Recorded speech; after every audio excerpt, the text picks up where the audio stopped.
নিশ্চয়ই এভাবে বলা যায়, নিশ্চয়ই ডক্টর মোহাম্মদ ইউনূসকে এইভাবে কাঠগড়ায় দাঁড় করানো যায়। সাবেক পালিয়ে যাওয়া সাবেক প্রধানমন্ত্রী তিনি তো ডক্টর ইউনূসকে বারবার করে কাঠগড়ায় দাঁড় করিয়েছেন। তো আমরা তো সাধারণত তাকে কাঠগড়ায় দাঁড় করাই না, তো আজকে এই ইস্যুতে অন্তত তাকে আমরা কাঠগড়ায় দাঁড় করাতে পারি। সম্মানিত ভিউয়ার্স, এই মাত্র পাওয়া সংবাদ, সাবেক প্রধানমন্ত্রী শেখ হাসিনা যখন বিদেশে ভ্রমণে যেতেন, বিশেষ করে নিউ ইয়র্কে যখন যেতেন, তিনি 200-300 লোক সঙ্গে করে নিয়ে পিকনিক করতে যেতেন। কিন্তু ডক্টর ইউনূস স্যার তিনি নিউ ইয়র্কে যাচ্ছেন মাত্র 7 জন লোক নিয়ে। দর্শক মণ্ডলী, তাহলে সাবেক প্রধানমন্ত্রী শেখ হাসিনা তাহলে তিনি কিভাবে দেশের সম্পদগুলো নষ্ট করতেন এবং কিভাবে সাধারণ মানুষ তার এই আত্মীয় সে আত্মীয় জড়াই লতায় পাতায় সব নিয়ে তিনি ভ্রমণে যেতেন। দর্শক মণ্ডলী, আপনারা সম্পূর্ণ ভিডিওটুকু দেখলে সম্পূর্ণ বিষয়টুকু ভালোভাবে বুঝতে পারবেন। দর্শক, তাহলে বেশি কথা বলবো না, মূল ভিডিও চলে যাবো। তাহলে চলেন আমরা সম্পূর্ণ ভিডিওটুকু দর্শকরা দেখে আসি। তার আগে আপনাদের অনুরোধ করতে চাই, আপনারা যারা এখনও পর্যন্ত আমাদের চ্যানেলটি সাবস্ক্রাইব করেননি তারা অবশ্যই আমার চ্যানেলটি সাবস্ক্রাইব করবেন, পাশে থাকা বেল আইকনটি অন করে দিবেন। যারা ফেসবুক পেজ থেকে দেখছেন পেজটি ফলো করে দিবেন এবং লাইক করবেন, কমেন্টস করবেন, ভিডিওটি বেশি বেশি করে শেয়ার করবেন। তাহলে চলেন সম্পূর্ণ ভিডিওটি দর্শকরা দেখে আসি।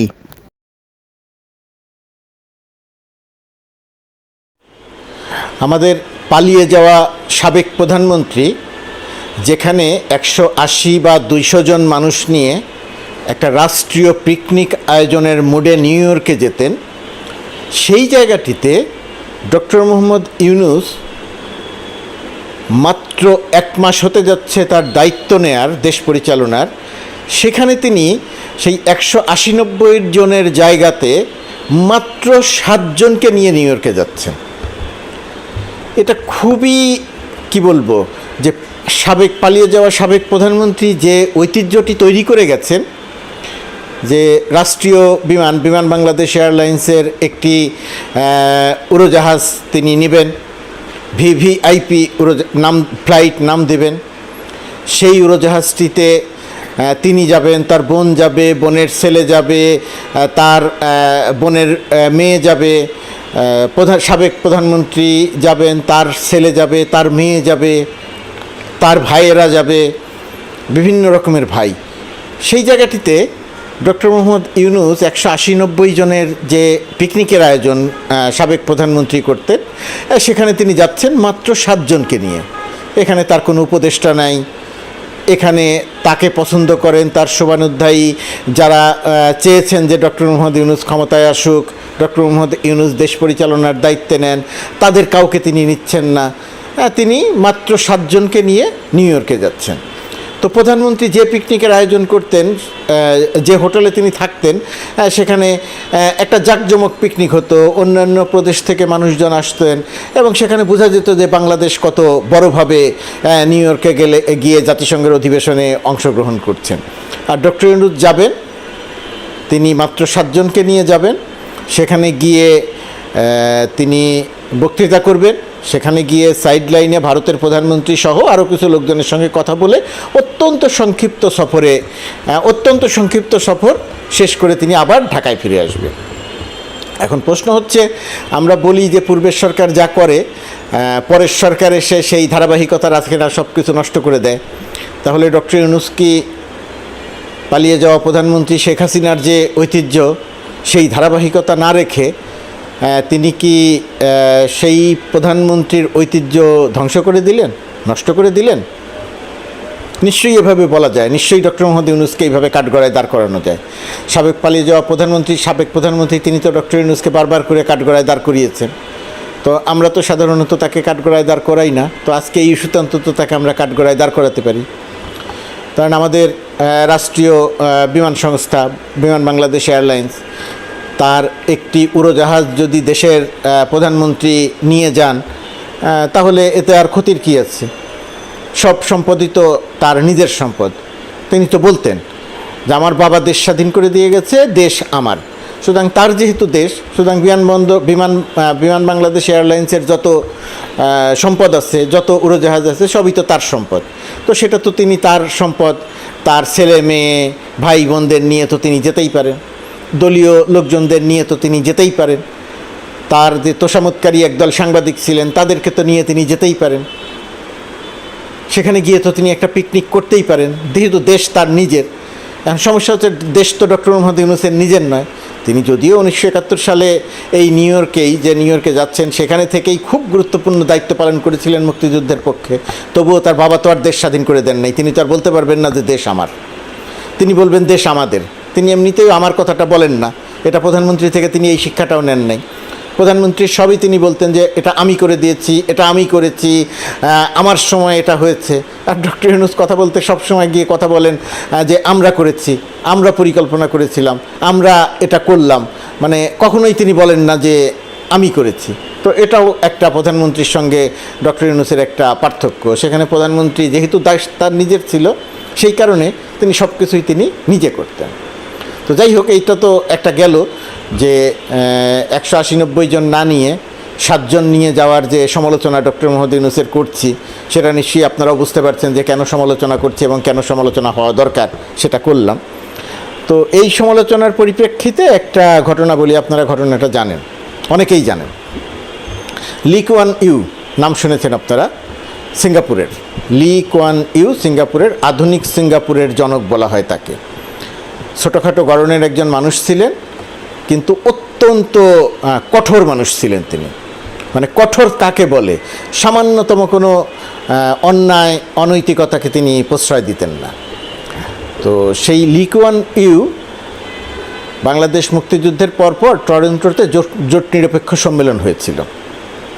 এটা কত 73-74 সালের ঘটনা হবে, হয়তো 73 সালের হয়তো হবে, আমি সালটা পুরোপুরিভাবে ভুলে গেছি, অনেক দিন আগে পড়েছি, এই কারণে এই সালটা একটু ভুলে গেছি।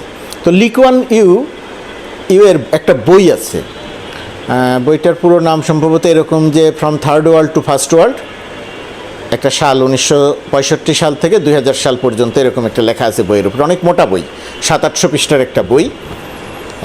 আপনারা অনেকেই পড়েছেন। এর সংক্ষিপ্ত ভার্সন বাংলা ভাষায় অনুবাদ পাওয়া যায়, যদিও অনুবাদটি খুব ভালো না, কিন্তু তারপরেও পড়ে দেখতে পারেন। বাংলা ভাষার অনুবাদে এই অংশটি আছে কিনা আমি ঠিক নিশ্চিত নই। লি কুয়ান ইউকে এই ডক্টর মোহাম্মদ ইউনূসের জাতিসংঘ সফর এবং সাবেক প্রধানমন্ত্রী, পালিয়ে যাওয়া সাবেক প্রধানমন্ত্রী শেখ হাসিনার বিদেশ সফরের সঙ্গে একটু মিল বা এর পরিপ্রেক্ষিতে এই ঘটনাটা এখানে তুলে ধরাটা হয়তো অপ্রাসঙ্গিক হবে না, সেই কারণে একটু তুলে ধরছি আপনাদের সামনে। হুবহু তুলে ধরছি না, শুধু ঘটনাটা বলছি, আপনারা যারা বিস্তারিত জানতে চান তারা পড়ে নেবেন। লি কুয়ান ইউ তার বইতে লিখেছেন, ওই বইতে অল্প কিছু অংশ একটু লিখেছেন, যে তিনি যেদিন জোট নিরপেক্ষ সম্মেলনে কানাডাতে গেলেন, টরন্টো বিমানবন্দরে তখন তার উড়োজাহাজটি গিয়ে থামলো, তখন তিনি সেখানে দেখলেন যে বাংলাদেশের পতাকা দিয়ে বাংলাদেশ বিমানের একটি উড়োজাহাজ দাঁড়িয়ে আছে। তিনি সেই উড়োজাহাজটি দেখলেন। আবার কয়েকদিন 5-7 দিন পরে তিনি যখন ফিরে আসছিলেন জোট নিরপেক্ষ সম্মেলনে অংশ নিয়ে, তিনি তার বইতে লিখছেন যে যেদিন ফিরে আসছিলাম সেদিনও দেখলাম যে ওই উড়োজাহাজটি ওই জায়গাতে দাঁড়িয়ে আছে, এবং ওই উড়োজাহাজের যারা যাত্রী মানে সেই সময়ের আওয়ামী লীগ সরকার, বঙ্গবন্ধু সরকারের মন্ত্রী, অর্থাৎ বঙ্গবন্ধুর সফরসঙ্গী হয়ে যারা জোট নিরপেক্ষ সম্মেলনে গিয়েছিলেন, তারা বড় বড় ব্যাগ নিয়ে এসে উড়োজাহাজে উঠছেন।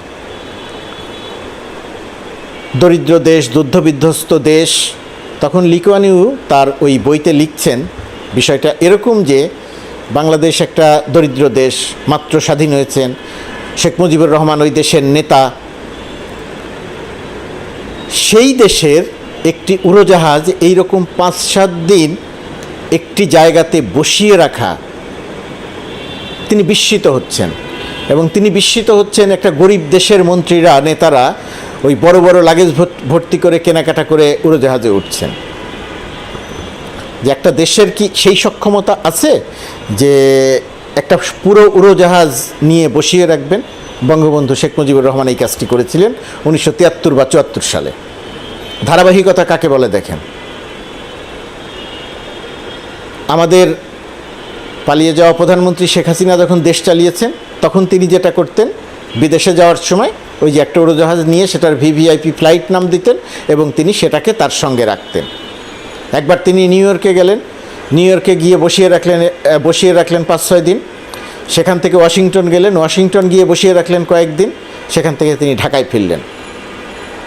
আপনারা জানেন যে একটি উড়োজাহাজ যদি জেএফকে অর্থাৎ নিউ ইয়র্কের এয়ারপোর্টে বা ওয়াশিংটন এয়ারপোর্টে বসিয়ে রাখতে হয় সেই এয়ারপোর্টের ভাড়া অনুযায়ী, উড়োজাহাজের ভাড়া অনুযায়ী, বসিয়ে রাখার ভাড়া অনুযায়ী বিপুল পরিমাণ ডলার দিতে হয়। কিন্তু শেখ হাসিনা এটা অহরহই করতেন। আমি শুধু একটি ঘটনার কথা বললাম। একবার তিনি লন্ডনে গেলেন। লন্ডনে গিয়ে তার মনে হলো যে বোনের ছেলে, রেহানার ছেলে ববির শ্বশুরবাড়ি ফিনল্যান্ড। তো আসার সময় তার মনে হলো যে তিনি ফিনল্যান্ড ঘুরে যাবেন। তো উড়োজাহাজকে বললেন যে ঠিক আছে, মানে বিষয়টা অনেকটাই এরকম যে চলো ফিনল্যান্ড হয়ে তারপরে যাই। সেখানে গিয়ে ববির শ্বশুরবাড়ির লোকজনদের সঙ্গে দেখা সাক্ষাৎ করলেন, গল্প গুজব খেলেন, খাওয়া দাওয়া করে তিনি তারপরে বাংলাদেশে আসলেন। অর্থাৎ বাংলাদেশটা যে তার নিজের সম্পদ, সেটা তিনি নানাভাবে ব্যবহার করেছেন এবং দেশের মানুষকে সেটা বুঝিয়েছেন। ওই যে লি কুয়ান ইউর কথা বললাম, লি কুয়ান ইউ যখনকার কথা বলছেন তখন কিন্তু সিঙ্গাপুর এয়ারলাইন্সের ওই অর্থ অস্তিত্বই নাই। পরবর্তীতে কি হয়েছে, লি কুয়ান ইউ দায়িত্ব নিয়েছেন, সিঙ্গাপুরকে গড়ে তুলেছেন। সিঙ্গাপুর এয়ারলাইন্স এখন পৃথিবীর সবচেয়ে বড় এয়ারলাইন্সগুলোর একটি, সবচেয়ে ভালো এয়ারলাইন্সগুলোর একটি। আর তখনই বাংলাদেশ বিমান ছিল। সেই বাংলাদেশ বিমান কি বলবো, বাংলাদেশ বিমান কেমন সেটা তো আপনারা খুব ভালো করে জানেন। আরব এমিরেটস এয়ারলাইন্স, যা 1985 সালে মাত্র 2টি এয়ারক্রাফট নিয়ে যাত্রা শুরু করে।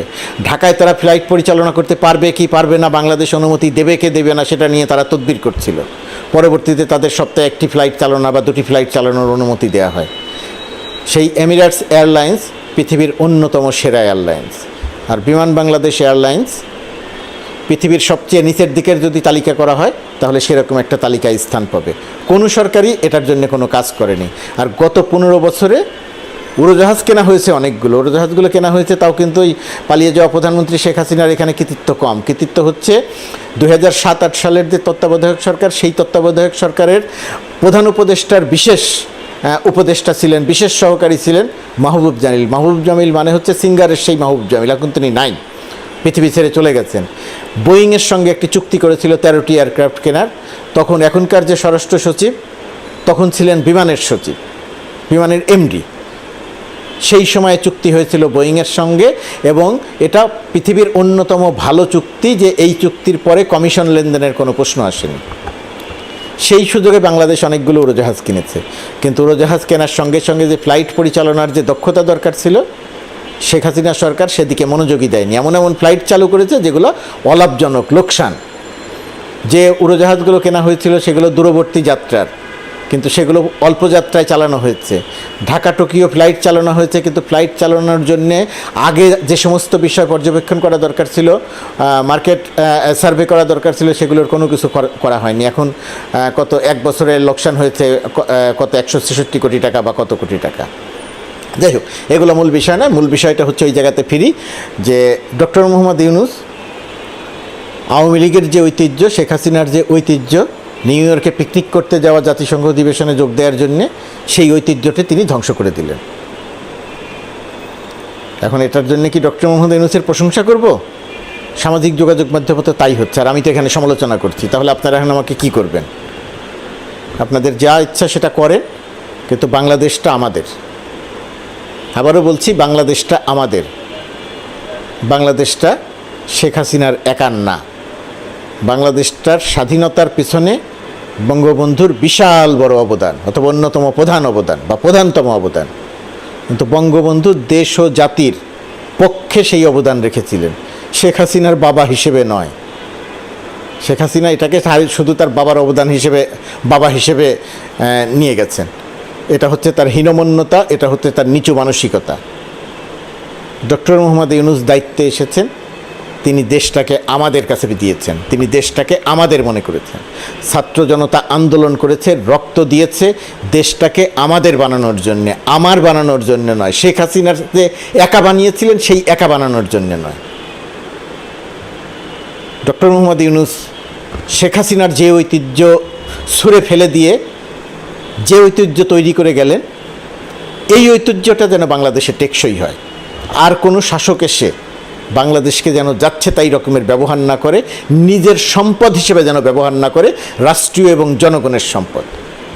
নিউ ইয়র্কে 100, 150, 200 মানুষ নিয়ে পিকনিক করতে যাওয়া রাষ্ট্রীয় সম্পদের অপচয়। সেই কাজটি আরও বহু আগে বন্ধ হওয়া দরকার ছিল। আমরা সেই সময়ে জোর দিয়ে যে কথা বলা দরকার ছিল সেই কথাটা বলতে পারিনি। এখন ডক্টর ইউনূসের সরকার ক্ষমতায়, এখন আমরা সেই কথাটা বলতে পারছি। যে ঐতিহ্য ডক্টর ইউনূস শুরু করেছেন, এই ঐতিহ্যটি যেন টেকসই হয়, সেটার জন্য যেন তিনি কাজ করে যান। আমরা নাগরিকরা যেন সচেতন থাকি। 200 জন যাওয়ার কোনো দরকার নাই, 7 জন গেছে, পরবর্তীতে আরও কম যাবে। এই ঐতিহ্য এত সময় ধরে আপনারা সম্পূর্ণ ভিডিওটুকু ধৈর্য সহকারে দেখেছেন, সেই জন্য আপনাদের অসংখ্য ধন্যবাদ। দর্শক মণ্ডলী, সম্পূর্ণ বিষয়টুকু আপনারা ভিডিওটুকু দেখে বিস্তারিত বুঝতে পেরেছেন। তাহলে আজকের মতন ভিডিও এখানে শেষ করছি। সকলে ভালো থাকবেন, সুস্থ থাকবেন। আল্লাহ হাফেজ।